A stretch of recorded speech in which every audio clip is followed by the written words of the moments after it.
I wanted to be able to keep myself on track financially. And in order to do so, I built a plan for myself, which I call levels to financial success. And this plan has three levels. The first level is basic, the second level is building, and the third level is booming, which means that, hey, you are well on your way to achieving financial success in the way that you see it.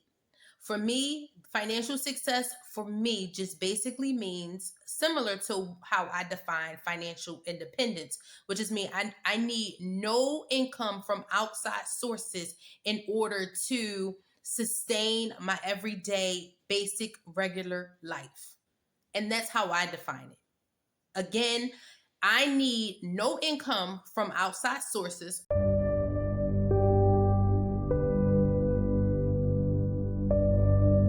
from a job, from a person, from anything in order to sustain my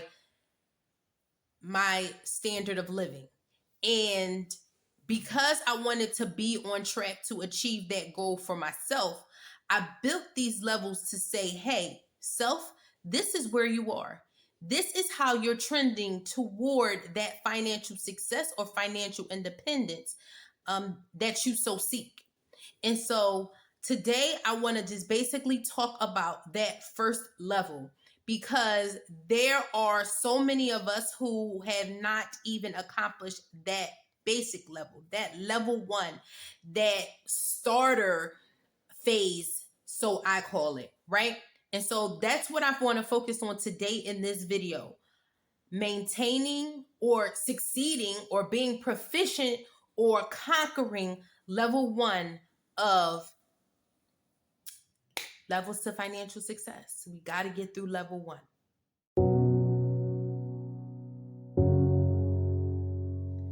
There are two aspects of level one. The first level is that you have a budget or a financial plan that is determining how your money will be spent. If you do not have a budget or a financial plan which states that this is how you are going to spend your money, then ultimately your money is going to fly away from you and you're not going to know where it went. And you're not going to have the money that you need in order to build your emergency fund or conquer your debt, right? So, what does a budget do? A budget tells you how you will spend your money. And it has to be on paper. It's not in your head. It's not something that you can do in your head. It either has to be on paper or in a spreadsheet, because you are looking at it. You literally have to look at it and critique it. And you can't critique it in your head. So if you have a budget which lays out your expenses, you have a budget which lays out how much money is going to free spending, meaning how much you freely spend, you spend on things that you want, and you have a budget telling you how much you are exactly saving, then you can say, okay, this is right for me. This is exactly how much I want to be spending on my expenses, how much I want to be saving, or how much I want to freely spend. Otherwise, you don't know exactly what you spent where. If it's on paper in a spreadsheet or something that you can physically look at, then you can tell yourself, okay, my expenses are way too high. This is not exactly where I want to be in terms of my expenses. So now I need to go down, start looking at each individual expense item and seeing where I can cut back. You have to have that down on paper in order for you to be able to provide yourself feedback with, hey, I'm on the right track, or no, I'm not on the right track. If I'm not on the right track, where am I going wrong? And let's start doing things in order to change my situation. So if you're looking at your expenses and you're saying, hey, this cable bill is $250, that's way too high. That is way more than I want to spend on some TV entertainment. Then you can go through and start cutting that off, right? Chopping that down, and just maybe take out cable and take yourself down to a $14.99 Prime membership, or a $6.99 Netflix membership, or something like that, that's going to get you more in alignment with what you want or how much you want to spend or how much you have going out.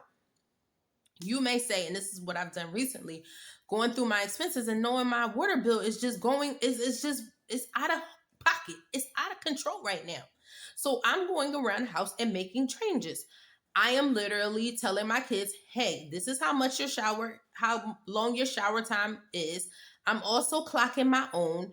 And I am just like, hey, we're not doing 50-minute showers, which is what we're used to. No, let's cut that down.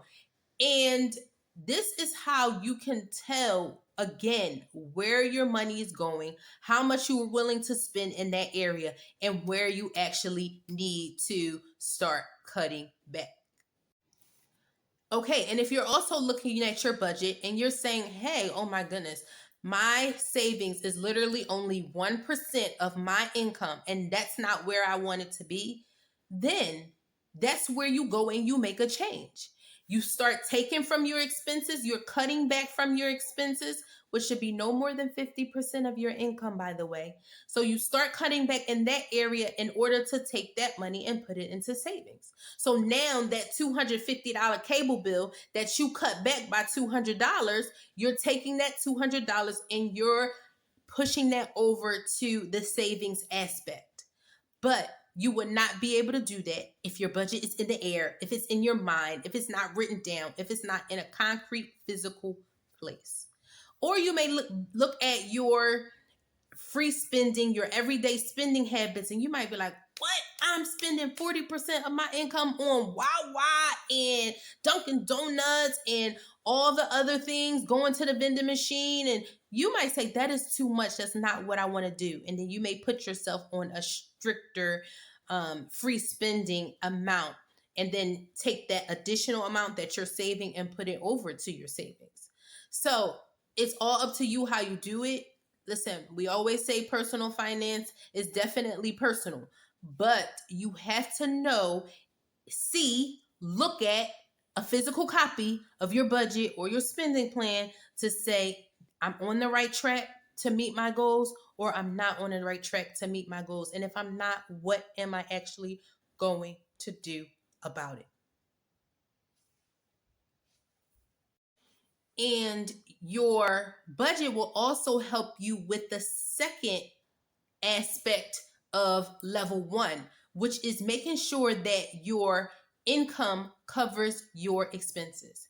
And I know that that is the most basic thing, but it's not for some people, because some people are living on credit, and you can't actually know that or see that unless you actually have a budget. So if you notice that your expenses are way, way more than your income, then you're probably accruing debt along the way through Afterpay. Maybe you're not paying all of your bills in full, particularly your credit cards. Maybe you're not paying those in full. You need to know that, hey, my expenses, my income actually covers my expenses. If not, what are you going to do about it? Maybe you need a second job. Maybe you need to ask for a raise. Maybe you need a side hustle. Maybe you need, I don't know, to do something in order to support yourself in increasing that income. Because if your expenses exceed your income, then you are in trouble. You're literally in trouble, because that's not good. You're borrowing yourself into debt that you're not going to be able to overcome or get out of. So if you're noticing that your expenses exceed your income, you have to do something about it right away. You can't wait till tomorrow. You can't wait until next week. You have to do something about that right now. Okay? So level one of my plan, which is the levels to financial success. Level 1 says that you need to be able to cover your expenses. Your income is more than your expenses, and you have to have a plan for how you spend your money. That's level 1. If you have conquered level 1, then you can go on to do great things in terms of your finances. So, good luck. I hope you're conquering level 1. Let me know how you're doing in the comments. send this video to other people who may need it. Please share, like, and subscribe.